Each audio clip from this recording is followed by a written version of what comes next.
Comment cette petite voiture robuste a-t-elle changé le cours de la Seconde Guerre mondiale?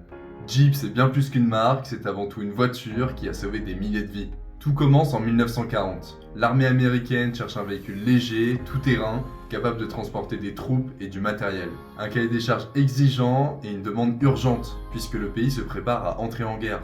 Deux constructeurs répondent à l'appel, Bantam et Willis Overland. Mais c'est Willis qui décroche le contrat avec son modèle MA et son moteur Go Devil. C'est la naissance de ce que l'on connaît aujourd'hui sous le nom de Jeep. En 1941, la Willys MB est produite en masse pour participer à la Seconde Guerre mondiale. Et comme tu le sais, cette voiture est capable d'aller partout. Elle grimpe les collines, traverse les rivières et débarque même sur les plages du D-Day. Elle devient rapidement le soldat de fer. Et les soldats pouvaient tout faire avec une Jeep.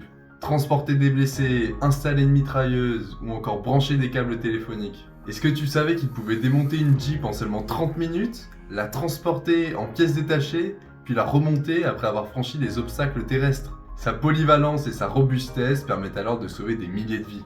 Après la guerre, Jeep lance la CJ2A, la Civilian Jeep, destinée aux agriculteurs et aux aventuriers. C'est le début d'un mythe. La Jeep devient synonyme d'aventure et de liberté. Aujourd'hui, la marque Jeep se porte bien car elle a su se réinventer tout en conservant son ADN. Que ce soit avec le Wrangler ou le Gladiator, chaque modèle moderne puise dans cet héritage héroïque.